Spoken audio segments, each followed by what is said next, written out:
Bien, alors bonjour à tous, je récupérerai donc cette feuille d'émargement à la fin du cours. Je vais commencer donc par quelques rappels du cours précédent.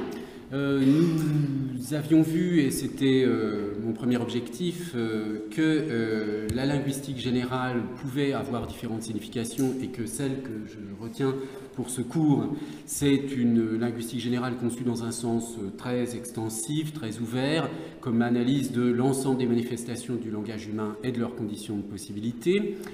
Nous avons rappelé également que le langage est essentiel à l'être humain, en ce sens qu'il est spécifique à l'homme et qu'il est l'élément à la fois naturel, nécessaire de la relation humaine, mais que bien que le langage soit essentiel à la relation humaine, au sens où les relations avec d'autres êtres humains passent presque toujours par le langage via toutes sortes de rapports sociaux qui sont eux aussi codés dans le langage. Il y a également à prendre en considération un rapport assez complexe entre le langage et l'action, au sens où disons que le langage peut être accusé parfois d'être moins efficace que l'action, mais en même temps le langage est en soi une certaine façon d'agir. Parler, c'est agir d'une certaine façon. Choisir tel ou tel mot, c'est aussi agir dans un certain sens. Donc, je n'insiste pas, mais il y a là un rapport assez complexe, au fond, entre le langage et l'action. Bon, mon objectif, vous l'aviez bien compris, était de montrer que si il est facile de montrer que le langage est à peu près partout dans la vie humaine, eh bien, l'analyse du langage, et donc la linguistique, l'est aussi. Notamment, la maîtrise d'une langue, contrairement à ce que certains peuvent laisser entendre, ne se réduit absolument pas au fait de connaître des mots et des façons de combiner les mots. Il y a toutes sortes d'autres connaissances et compétences qui sont nécessaires pour maîtriser une langue dans ses usages. Et j'avais donc analysé un exemple précis qui était tiré d'une plateforme vidéo Golden Moustache. L'exemple était une vidéo intitulée « Pourquoi j'ai quitté Facebook ». Alors, ce que nous avions vu au sujet de cette vidéo, je le rappelle également, c'est que les thèmes qui sont mis en œuvre dans cette vidéo sont des thèmes majeurs d'une classe d'âge qu'on peut approximativement fixer entre 15 et 25 ans, et que non seulement ce sont des thèmes existentiels majeurs de cette classe d'âge, mais en outre on remarque assez facilement que la plupart de ces thèmes ont une dimension langagière. Alors, inclus dans cette vidéo, on pouvait observer facilement une sorte d'évaluation critique d'un type d'humour verbal, c'est-à-dire un des personnages qui s'appelle Pierre qui roule dans la vidéo, qui a lui-même donc un nom ridicule, est un personnage qui vient emblématiser le mauvais humour verbal. Puisque, vous vous souvenez, ce personnage, il avait pour caractéristique d'enchaîner, de faire des enchaînements que lui présente comme comiques, mais qui en réalité sont d'un humour extrêmement douteux, pas prévisible, enfin pas très drôle, etc. Puisqu'il s'agit de stigmatiser un humour verbal déficient, dans la mesure où il s'agit d'humour verbal, il y a bien une dimension langagière et donc une analyse linguistique là-dessous. Par ailleurs, on avait vu avec un autre exemple, Younes, c'était le personnage qui disait « Non, je ne connais pas de restaurant italien, mais je connais un Libanais qui en plus est aujourd'hui fermé ».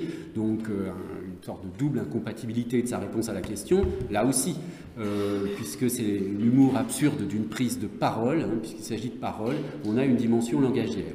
On avait vu également qu'il y avait des expressions perçues, présentées par la vidéo Golden Moustache comme étant des expressions récurrentes, éculées, etc., comme Google est ton ami, prononcée par un personnage, donc formule qui vise à dire à quelqu'un qui pose une question sur un forum ou quelque part, va chercher sur Google. Bon, je pense qu'aujourd'hui, c'est une formule qui a eu son temps d'efficacité comique, mais ce temps est dépassé. Hein.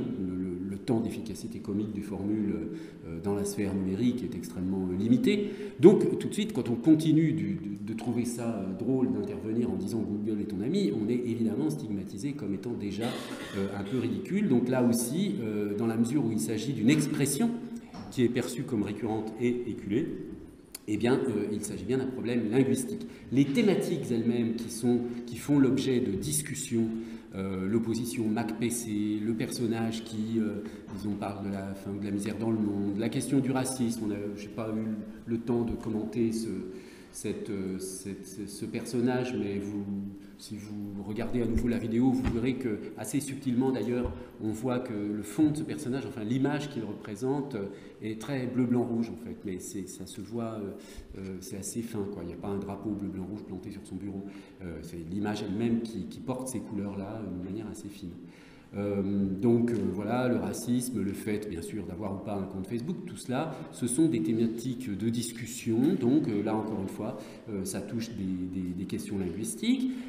Le problème des grammar nazis et des usages langagiers, là bien évidemment je n'insiste pas, c'est aussi un problème linguistique. Hein. Je vous rappelle que le grammaire nazi qui intervient dans la vidéo, non seulement est lui-même déficient puisqu'il se trompe en disant une espace au lieu de un espace, mais il intervient pour faire le nazi sur une faute tout à fait ridicule, mineure, qui est une faute typographique d'espace avant un point d'exclamation. Bien, il y a également dans les thématiques la maman, hein, les parents qui ne comprennent rien à l'informatique, et puis à la fin, le commentaire ultime du personnage qui dit « bon, voilà, c'est dur, mais je vais quitter Facebook », etc. Donc là, on voit bien, on perçoit très très nettement dans ce commentaire final un style un peu affecté, qui se veut sincère, mais qui est tout de même là aussi ridicule. Donc on a tout à fait clairement affaire à un pastiche, et par conséquent également à un problème linguistique. Donc, comme merci. Comme la plupart des thèmes qui constituent les cibles des humoristes sont des thèmes verbaux, eh bien, ça nous intéresse, nous, en linguistique. Hein. Alors, on pourrait dire que c'est assez naturel, puisque Facebook, c'est un moyen d'expression, et la vidéo porte sur Facebook, donc, naturellement, il y aura une densité de problèmes linguistiques beaucoup plus grande que dans d'autres types de vidéos mises en ligne sur la plateforme Golden Moustache. C'est vrai, hein, ça, incontestablement, j'ai volontairement bien sûr choisi cet exemple parce qu'il était tout à fait intéressant du point de vue linguistique. Mais globalement, au-delà de la question strictement linguistique, on peut remarquer aussi que il y a très visiblement dans ce type de vidéo, et ça c'est assez généralisable, une dénonciation de stéréotypes de tous ordres, hein, et dont la manifestation est quand même le plus souvent langagière. Alors, ce qu'on va faire aujourd'hui, le plan de la séance est le suivant. Je vais, pour poursuivre et terminer avec l'étude de cette vidéo, je vais vous proposer une grille d'analyse qui vous permettra d'aller un peu plus loin dans votre regard critique sur les vidéos de youtubeurs.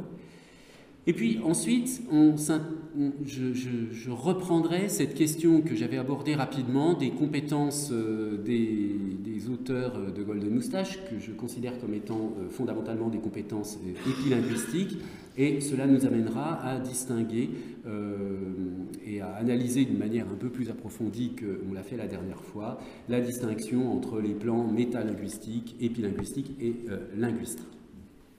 Alors, je commence donc par la grille d'analyse des vidéos de YouTube. Mon idée avec cela, c'est de vous donner quelques petits outils. Évidemment, ce sera un petit peu rapide ce que je vais vous proposer. On peut tout à fait l'améliorer. Et d'ailleurs, je suis ouvert à toutes vos suggestions. Hein. Vous pourrez soit me le dire là maintenant après le cours ou m'envoyer un mail pour m'en parler. La raison pour laquelle je vous propose cette grille d'analyse critique, c'est parce que on remarque aisément que très souvent, eh bien, la seule réaction qu'on observe devant ce type de production, et pas seulement ce type-là, mais plus généralement, c'est j'aime ou j'aime pas. Bon, Voilà. Ah oui, moi j'aime bien, je trouve ça bien, c'est drôle, c'est bien. Moi j'aime pas. Ah bon, d'accord. Et on va pas plus loin. Hein. Or, il y a objectivement, j'allais dire, c'est pas seulement subjectif cette affaire, il y a aussi objectivement des critères qui permettent de dire qu'on trouve ça drôle ou pas. Alors ça, en revanche, c'est parfaitement subjectif, mais il y a des critères qui permettent de dire qu'une vidéo est quand même meilleure qu'une autre. Alors, les 3 critères de base que je prendrai sont les suivants. Il y a d'abord la qualité de la parodie. Alors, en fait, comme pratiquement toutes ces vidéos ont une dimension parodique, hein, enfin, quand je dis quasiment toutes, c'est vraiment toutes. La sphère des youtubeurs est entièrement tournée vers la parodie. C'est le mode d'activité normal, naturel, constant de ce type de production culturelle. Bon. Donc, on peut analyser la qualité de la parodie. On peut analyser par ailleurs la densité thématique. La densité thématique, je veux dire par là, de quoi ça parle et qu'est-ce qu'il y a en termes de contenu? Est-ce qu'il y a beaucoup de choses en termes de contenu? Est-ce que ça parle de beaucoup de choses? Et puis ensuite, il y a la qualité critique, c'est-à-dire qu'est-ce que ça peut donner à la fois aux spectateurs, mais qu'est-ce que ça révèle aussi chez les auteurs, de sens critique, c'est-à-dire de recul sur les choses, les phénomènes culturels, etc. Donc je vais détailler chacun de ces critères. Alors, tout d'abord, dans la qualité de la parodie, il y a un premier trait qui est une première caractéristique, si vous voulez, qui est la finesse de la similarité avec le modèle. Bon, on a vu la dernière fois que toute parodie suppose un modèle, et au fond, quand on fait une parodie de quelque chose, on doit toujours se déterminer par rapport à un certain genre de similarité au modèle. Alors, ça peut être un calque, ça peut être une chose très différente, mais où on reconnaît quand même le modèle d'origine. Donc, il y a une façon de régler les problèmes de similarité avec le modèle de base, dont ici les auteurs de Golden Moustache se sortent bien, puisqu'ils ont choisi, donc le modèle dans le cas de Golden Moustache c'est Facebook, hein, c'est donc un compte Facebook, donc c'est ça le modèle, hein, un compte Facebook quelconque, et puis ce qu'ils ont produit dans la vidéo comme étant un exemple de ce modèle, ou quelque chose qui est similaire à ce modèle. Bon. Donc là, on peut voir à quel point il y a un soin dans le degré de similarité avec le modèle. Alors, l'exemple qu'on peut donner pour ce premier critère, vous vous souvenez, c'était l'exemple des publicités qui ressemblent vraiment, si on ne regarde pas de près, elles ont vraiment l'air, on n'y fait pas attention, on a l'impression que ce sont des publicités habituelles de Facebook. Quand on regarde de près, on voit qu'elles sont elles aussi des pastiches de publicité, des parodies, si on veut, donc, qui sont assez drôles, etc. Donc là, on peut dire qu'il y a vraiment une finesse de la similarité avec le modèle. Ensuite, il y a la finesse des décalages. Donc, qui dit similarité dit ressemblance et différence. Donc on peut analyser à la fois la finesse des ressemblances, mais aussi la finesse des différences. Hein. Alors, ce que je donnerais comme exemple ici, parce que, bon, vous voyez, imaginez les auteurs de Golden Moustache, on va faire un truc sur Facebook, d'accord, comment on va présenter les choses. Bon, ils ont trouvé cette solution extrêmement astucieuse de rendre animées les photos de profil, qui normalement sont fixes, bien sûr, hein, les photos de profil de Facebook, donc qui deviennent des petits films, hein, avec un personnage qui parle. Bon, eh bien ça, c'est évidemment un décalage avec le modèle. Mais ce décalage est assez fin, parce qu'il, à la fois, il ne modifie pas la reconnaissance du modèle, et en plus, il apporte quelque chose de vivant dans la vidéo, qui aurait été évidemment beaucoup trop statique si ils avaient conservé l'image fixe. Donc vous voyez, il a fallu trouver cette idée qui est assez astucieuse. Bon. Troisième critère dans la qualité de la parodie, c'est la dimension émotionnelle. Alors, cette dimension émotionnelle, ici, elle est représentée par l'intervention de la mère, hein, qui dit, voilà, yo-yo, la souris va pas lu sur l'ordinateur, enfin je ne sais plus le détail, peu importe. Et là, vous remarquerez chaque fois que vous montrez cette vidéo à quelqu'un, la plupart du temps, là où la personne rit vraiment de bon cœur, c'est au moment où la maman intervient. Bon. Pourquoi? Parce que voilà, tout le monde a une maman, ça lui fait penser à sa maman, etc. Bon, donc il y a une dimension émotionnelle là-dedans qui finalement permet de construire une sorte d'empathie avec la production du vidéo, hein, avec la production vidéo. Donc cette dimension émotionnelle, qu'on ne soit pas tout le temps dans l'espèce de parodie mordante, hein, si vous voulez, de satire un peu méchante, etc., et qui est un moment dans la parodie où il y a quelque chose d'un peu simplement humain vécu, même si c'est drôle avec le décalage, et bien là, c'est important. C'est ça que je vise avec cette présence d'une dimension émotionnelle. Ensuite, il y a la facilité ou la prévisibilité des cibles parodiées. Hein, quand vous regardez tout ce qui peut se trouver dans la sphère des youtubeurs, bah, évidemment, il y a des tas de cibles qui sont totalement prévisibles et qui n'ont pas beaucoup d'intérêt. Hein, je ne sais pas, se moquer du dragueur maladroit ou du prof de lycée qui...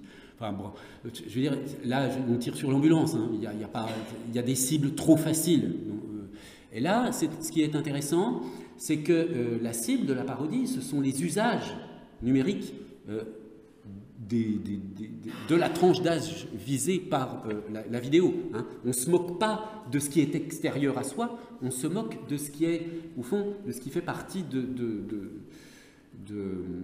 des usages de cette classe d'âge, donc des digital natives, si on veut. Donc là, il y a quelque chose d'intéressant, je trouve, plutôt que parodier quelque chose d'extérieur, de trop facile. Hein. Et puis enfin, il y a la qualité de la réalisation. Bon, ça sort un petit peu de mon sujet, de ma problématique linguistique, mais ça compte beaucoup pour la qualité d'une parodie. Hein. Ici, vous vous souvenez, il y a des variations de rythme. Par exemple, quand la mère intervient, il y a un changement de rythme. Il y a un changement de rythme aussi dans la dispute Mac-PC. Il y a des variations dans les voix. Enfin bref, il y a quand même dans cette parodie tout un soin dans la réalisation qui a été apporté. Donc, si vous voulez, vous pouvez vous amuser à mettre des plus, des moins dans chaque catégorie quand vous regardez une vidéo. Là, celle qu'on a vue pour la qualité de la parodie, c'est très très bien. Ensuite, il y a la densité thématique. Alors, la densité thématique, on peut l'aborder sous différents angles, mais bon, ça j'en ai déjà parlé, donc je serai peut-être un petit peu plus rapide. Il y a la variété des thèmes abordés, donc je l'ai rappelé il y a un instant, il y a toutes sortes de thèmes qui sont abordés dans cette vidéo depuis les usages, disons, dans les discussions, les problématiques, voilà, je rappelle, hein, du racisme, de la faim dans le monde, etc., etc. Bon, donc, toutes sortes, une variété de thèmes. Dans certains cas, la variété est très très faible. Hein. Il y a une idée, point. Enfin, il y a un thème, c'est tout. Par exemple, vous connaissez sans doute cette série, enfin, je crois qu'il me semble qu'il y a plusieurs vidéos, c'est... Movie versus Life, hein, c'est-à-dire c'est Golden Moustache également, et vous avez une série de vidéos qui vous montre des scènes dans les films, par exemple quand le héros meurt et dit à l'ami qui est avec lui d'aller dire ses dernières phrases à sa femme, de dire à sa femme qu'il l'aimait, etc., etc. Et puis dans la vraie vie, comment ça se passerait, donc le type qui hurle va chercher une ambulance et qui s'en fout du reste, etc. Bon, vous irez voir. Bon, c'est marrant, hein, mais là, du point de vue de la densité thématique, c'est très pauvre. Je veux dire, il y a une idée, après, on peut soigner dans la réalisation, etc., mais il n'y a pas beaucoup d'idées. Alors que dans cette vidéo qu'on a vue, là, sur Facebook, il y a à la fois une variété de thèmes et une cohérence thématique très grande, puisque, en fait, cette cohérence thématique, elle est due au choix de prendre Facebook comme cible de la parodie. Il y a aussi l'impact des thèmes dans la vie quotidienne. Alors ça, bon, c'est vraiment le b.a.-ba de tout bon youtubeur. Hein. En général, si ce genre de vidéo plaît à la tranche d'âge 15-25, c'est parce qu'on parle d'eux, hein. On parle de votre vie, on parle de voilà, ce que vous faites et tout, dans toutes sortes d'aspects de la vie quotidienne. Hein. Donc, il peut y avoir un impact plus ou moins grand, plus ou moins net. On peut considérer d'ailleurs que quand une vidéo se réduit à être juste une espèce de miroir légèrement décalé de ce que tout le monde vit dans une tranche d'âge, ça commence à être moins intéressant. Mais bon, la chose commence quand même à être intéressante si on commence à sortir un petit peu de ce qu'on connaît déjà, hein, quand on sort un peu de son propre monde. C'est quand même bien d'aller voir un peu au-delà. Et puis enfin, dans la densité thématique, on peut mettre aussi tout ce qui peut être présent ou absent en termes de contenu intellectuel ou culturel, hein, les allusions ou les contenus culturels. Alors là, on avait vu qu'il y avait une allusion à Axolot, il y avait la mention du gouvernement nazi qui renvoie, bon, on peut dire quelque chose, du point Godwin, qui est aussi un petit point de culture, pas inintéressant. Bon, ça va pas très très loin dans cette vidéo-là, mais on peut imaginer qu'on puisse comprendre des choses intéressantes via des vidéos de ce genre. Hein. On pourrait apprendre vraiment des choses. Hein.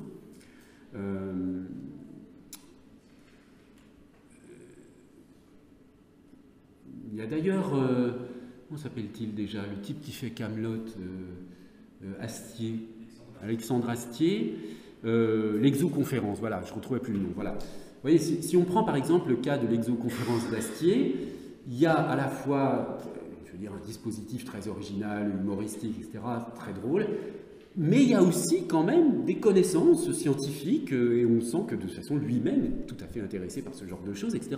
Donc, c'est pas parce qu'on est dans un truc drôle, parodique, etc., que c'est forcément vide du point de vue intellectuel. Hein. On peut avoir un peu de contenu intellectuel là-dedans. Pas forcément, hein, mais on peut. Enfin, dernier axe d'analyse, la qualité critique. Alors, ce que j'entends par qualité critique, c'est est-ce que la vidéo est capable ou non d'enclencher une discussion.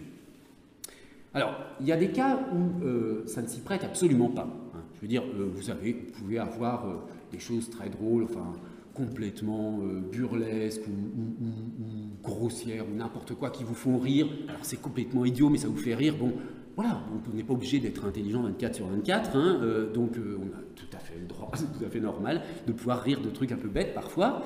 C'est pas du tout le problème. Mais ce que je vise par là, c'est plutôt cette idée que dans certains cas, certaines productions culturelles au sens large, hein, je veux dire là ici on parle de cette vidéo, mais on pourrait aussi bien parler des films, d'un livre, n'importe quoi. Dans certains cas, il n'y a pas vraiment de discussion possible après entre les personnes qui ont vu, disons, ce film, cette vidéo, etc. Pourquoi? Parce que toutes les solutions sont données déjà dans le film. C'est-à-dire que le film ou la vidéo a dit déjà tout ce qu'il y avait à dire, a enfoncé un peu le clou, si vous voulez, et puis, bon, bah, il n'y a aucune place pour un regard critique et pour une incertitude dans l'interprétation. Vous prenez par exemple les grands succès français de ces dernières années au cinéma, hein, du type, comment ça s'appelle déjà, Bienvenue chez les Ch'tis ou La famille Bélier, ou enfin je ne sais plus, des choses comme ça. Hein. Y en a un autre très connu que j'oublie là, Intouchable, voilà exactement. Hein, je pensais à ça, Intouchable, prenons Intouchable et les Ch'tis, etc. Ce genre de film a eu beaucoup de succès, bon, très bien, je veux dire, j'ai rien contre, hein, je trouve ça, bon, pourquoi pas, mais c'est très facile de voir pourquoi ce sont des films, en fait, totalement inintéressants. C'est que, même si on peut les trouver sympathiques, gentils, etc., c'est que le message, si vous voulez, les gentils, les méchants, enfin, je veux dire, le fait que c'est je sais pas... enfin que les gens du Nord sont très sympas, etc. Enfin bon, ou que, enfin dans Intouchable, je ne me souviens plus trop d'histoire, mais bref, peu importe. En gros, les valeurs mises en jeu sont des valeurs qui ne peuvent qu'entraîner l'adhésion. Il n'y a aucune hésitation, il n'y a aucun trouble dans la lecture, si vous voulez, dans l'analyse. Il n'y a aucun trouble, il n'y a aucune hésitation. Eh bien, ça, en général, quand vous constatez que, quelle qu'elle soit, quoi que vous ayez à faire, hein, un film, un livre, une vidéo, etc., quand vous voyez que de toute façon, là-dessus, il n'y a pas d'analyse critique possible, on est soit pour, soit contre, puis à la limite, c'est même pas possible vraiment d'être contre, hein, eh bien, c'est qu'en général, c'est très mauvais. Hein. C'est qu'en général, c'est très mauvais, il n'y a pas de pensée. Il n'y a pas de pensée parce qu'il n'y a pas la place libre pour le regard critique du spectateur. Une œuvre qui donne à penser, c'est une œuvre qui laisse une place vide, qui laisse quelque chose d'incomplet, pour que le spectateur puisse lui-même se construire un point de vue et avoir un regard particulier sur le film. Que ce soit lui qui construise son regard et que le regard ne soit pas préconstruit par le film lui-même. Bon, je fais allusion, là, en vous disant tout cela de manière simplifiée, à des analyses d'une philosophe qui est spécialiste de la question de l'image, qui s'appelle Marie-Josée Monzin. Je vous en reparlerai peut-être, mais elle a un petit livre que je peux vous conseiller, qui est tout à fait abordable, très très intéressant, qui s'appelle « L'image peut-elle tuer ?» hein, Marie-Josée Monzin. Bien, mais cette question m'intéresse dans la mesure où je pense que dans certains cas, il y a une possibilité de discussion, dans d'autres cas, il n'y en a pas. Et s'il y a possibilité de discussion, si les gens n'ont pas vu la même chose, ont perçu que les personnages avaient des velléités plutôt négatives, les uns et les autres spectateurs ont perçu que le personnage avait des velléités positives, je sais pas, le fait que les valeurs mises en jeu dans le film soient pas claires, est-ce que le type est je sais pas, est raciste ou pas, enfin bref, pour prendre des trucs comme ça. Bon, eh bien, s'il y a de l'incertitude, c'est intéressant. Donc, ce qu'il faut voir, c'est s'il y a une présence ou une absence de binarisme. Est-ce qu'on est obligé d'être dans le pour ou contre? Vous savez que c'est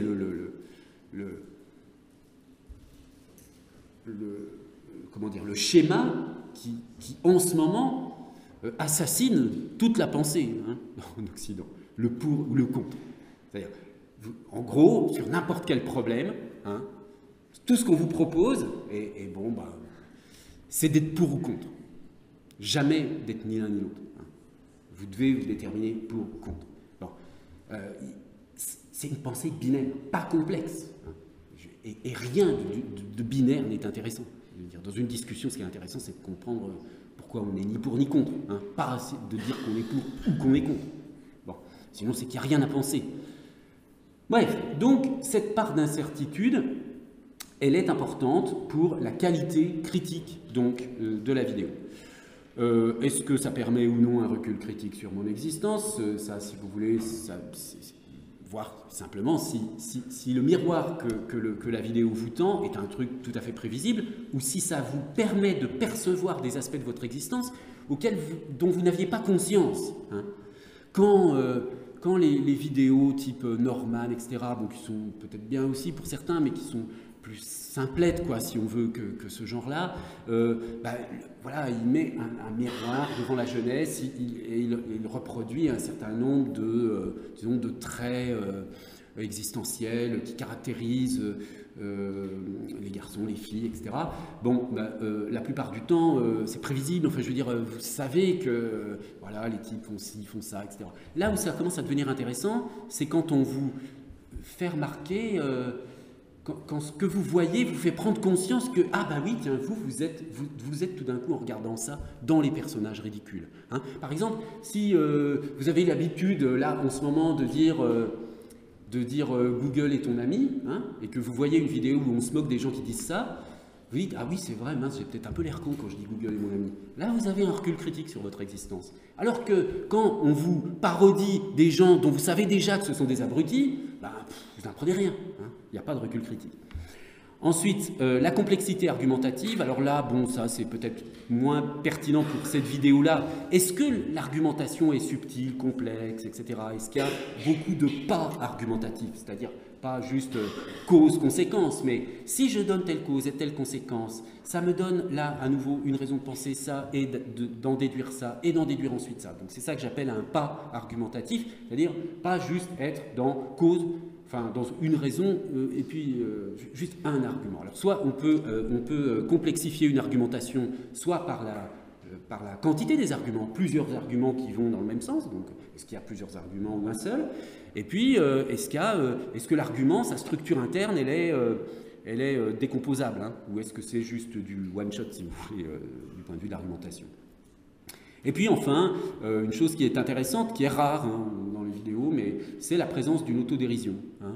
En général, quand il y a de l'autodérision et que les créateurs quittent cette posture de domination satirique, hein, parce que je vous l'ai dit, quand on fait de la satire, de la parodie,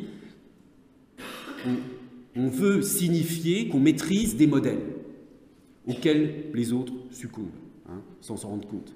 Donc on se met dans une position de domination par rapport à ces modèles et on dit « Ah, vous voyez, hein, comme vous êtes bête de sombrer dans ces modèles et nous on a bien vu que c'était ridicule ces modèles. » Bon. Eh bien, là où on peut aller au-delà de cette attitude qui est juste satirique, c'est quand les personnages arrivent à se ridiculiser, eux-mêmes à arriver à cette autodérision. Bon, ce qui est au fond assez rare, la plupart du temps c'est de la fausse autodérision. Donc au total, vous avez, vous voyez, une grille quand même assez complète, mais bon, on peut sans doute, c'est certain, même l'améliorer. Et si on prend en compte l'ensemble de ces critères, eh bien ça permet d'établir que la vidéo qu'on a étudiée est finalement, cette vidéo sur Facebook de Golden Moustache est d'excellente qualité. Hein. Et ça, vous pouvez dire, vous pouvez montrer ça à quelqu'un et que la personne n'aime pas. Hein. Bon. Mais peu importe, qu'on aime, qu'on n'aime pas, c'est une excellente vidéo par rapport à plein d'autres. Et puis, il y a des vrais critères pour le montrer. C'est pas juste mon avis, et toi, tu penses différemment, ben, on a chacun notre avis. Non, c'est pas comme ça. On n'est pas dans une espèce de relativisme où chacun pense ce qu'il veut, et puis on s'en fout si on n'est pas d'accord, etc. Non, il y a, si on veut penser un peu plus loin, si on veut réfléchir vraiment, eh ben, on se met d'accord sur c'est quoi une très bonne vidéo, qu'est-ce qu'il doit y avoir comme critère. Bon, ben voilà, un exemple, hein, je vous donne ça juste comme un exemple, mais ça permet d'affiner le jugement et dire, oui, vous pouvez aimer, pas aimer, mais au moins, vous pouvez dire, je n'aime pas ce truc, mais d'accord, je trouve que c'est très bien fait, mais j'aime pas. Voilà. Alors, conclusion, qu'est-ce que révèle cette vidéo sur les usages discursifs contemporains? Eh bien, je dirais, pour vraiment synthétiser l'essentiel, que cette vidéo nous montre un peu quelles sont les normes implicites des échanges langagiers. Hein. En gros, ça vous dit ce que vous pouvez faire et quelles sont les règles, quoi. Hein.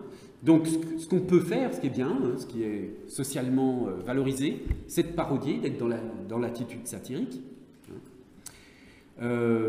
Ou alors de prendre parti pour des causes humanitaires, même si on s'en moque hein, ici, mais ça fait quand même partie des choses qu'on peut faire, hein, je veux dire, voilà, qu'on s'engage ou pas, mais au moins qu'on prenne parti.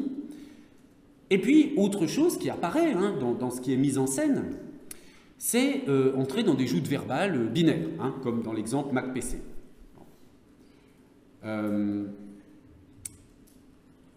Donc,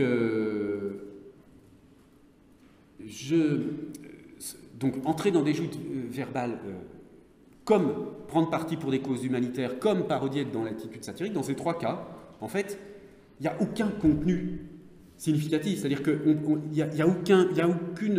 ne part de rien, en fait.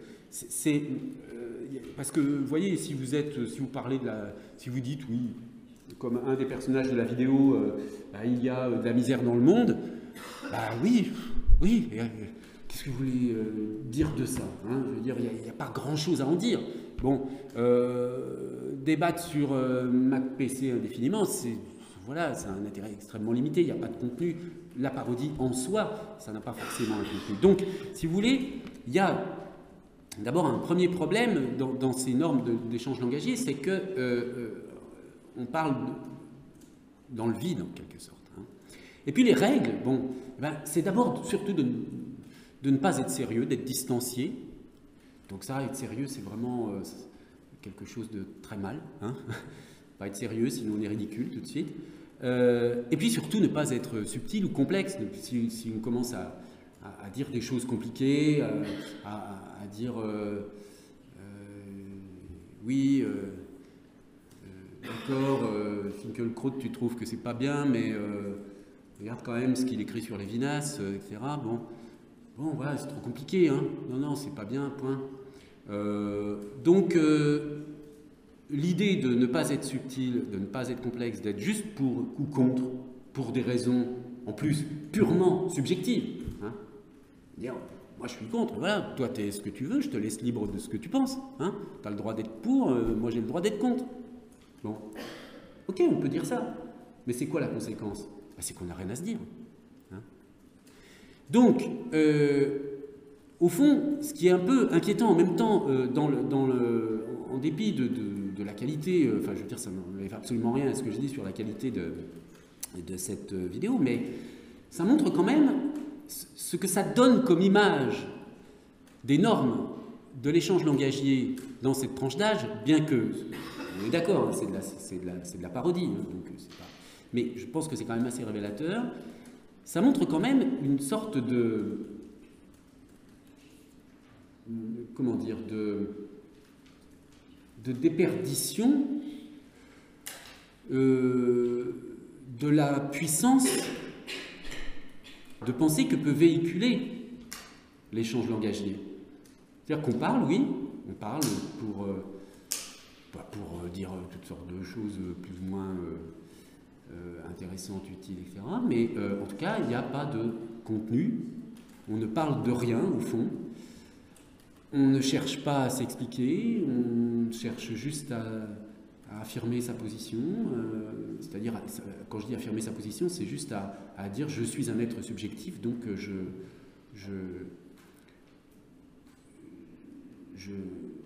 pense ce que je pense et on n'a rien à me dire. Alors, oui, allez-y. J'ai une question justement sur le modèle qui semble transposer comme Eustache. En fait, c'est finalement le modèle de la conversation tel qu'il pourrait être pris.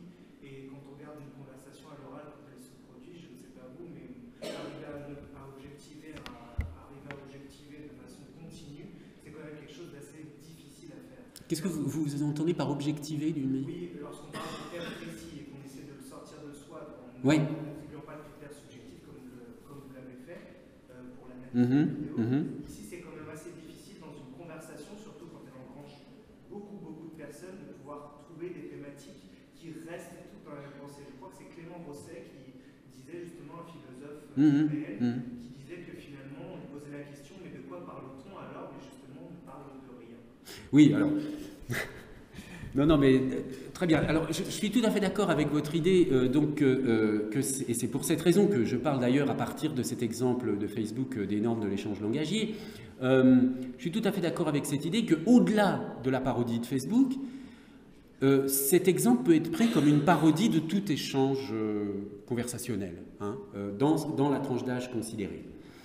Alors, qu'on puisse dire, et que Clément Rosset ait pu dire qu'on ne dit rien, etc. Oui, c'est vrai, on peut comment dire, se débarrasser du problème en disant simplement que la conversation ne sert qu'à réchauffer les êtres humains. C'est-à-dire, on dit rien d'intéressant, hein, on dit absolument rien d'intéressant, mais on se parle, on n'est pas tout seul, hein, en gros. Voilà. Mais c'est pas vrai en réalité. C'est simplement parce que vous discutez avec certaines personnes, on parle vraiment. Hein. Et au fond, une des raisons pour lesquelles je vous dis cela, c'est parce que c'est à vous d'intervenir. C'est vous qui pouvez transformer une discussion en quelque chose d'intéressant. En disant, bon ben oui d'accord, tu dis ça, mais alors qu'est-ce qui te fait penser ça? C'est quoi le présupposé? C'est quoi? Et puis tout d'un coup, dès qu'on commence à faire un tout petit peu attention à ce qui est dit, et quand on demande aux gens de justifier un peu ce qu'ils disent, eh bien, on peut facilement transformer un bavardage complètement vain en une discussion plus intéressante. Alors, je ne dis pas qu'on résout les problèmes, qu'on résout la fin dans le monde, mais simplement, ça nourrit votre pensée, hein, ça nourrit le plaisir de la relation. Parce qu'en fait, votre relation avec l'autre, elle est aussi pauvre que votre conversation l'est, d'une certaine façon. Hein. Combien de filles s'ennuient à mourir avec des types qui n'ont rien à leur dire, quoi. Et inversement, sans doute. Hein. Mais, je veux dire, je dis ça parce que souvent les filles aiment bien les sportifs, tout ça. Mais souvent, elles s'ennuient après. Hein.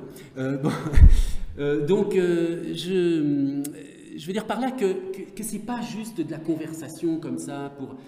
Il y a quelque chose de profond qui se joue dans l'échange langagier. quelque chose d'extrêmement profond qui renvoie à votre capacité de penser et à votre ouverture à l'autre, c'est-à-dire à ce que l'autre peut penser et que vous ne pensiez pas. Hein. Donc, les premières choses à faire dans une conversation, c'est premièrement essayer de voir déjà ce qui est en train de se dire, de quoi on parle exactement, tout ça, essayer de poser un peu les enjeux, et puis surtout de jouer le jeu.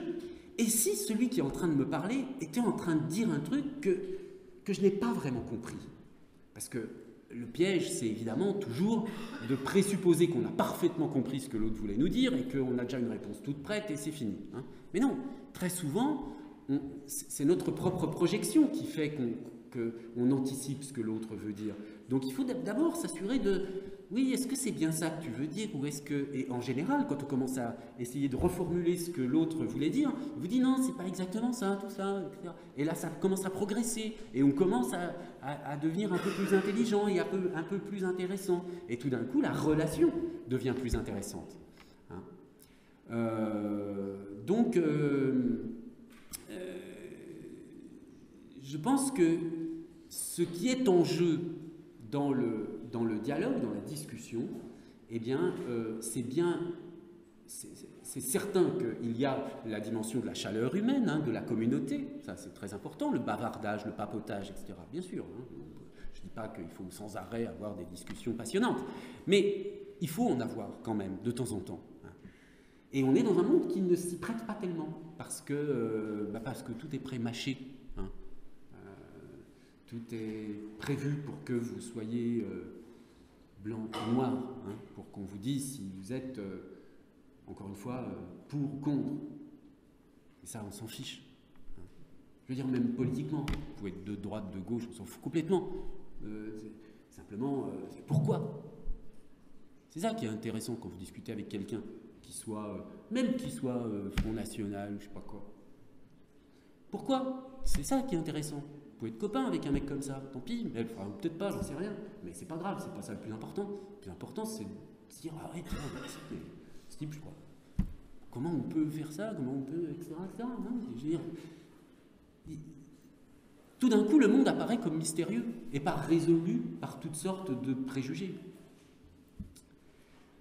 Bien, alors je vois que, en fait, je voulais là, du coup, enchaîner et faire la dernière partie du cours sur la dimension épilinguistique, puisque ce que je considère, c'est que les auteurs de Golden Moustache ici ont une sensibilité au ridicule, hein, comme vous l'avez sur cette diapositive, sensibilité au ridicule en particulier sur le plan langagier. Et donc l'idée que je voulais défendre, mais je n'aurai pas le temps de le faire aujourd'hui, c'est donc que cette sensibilité repose sur des compétences langagières spécifiques qui sont épilinguistiques. Donc je voudrais ensuite détailler la distinction entre l'épilinguistique, le métalinguistique, etc.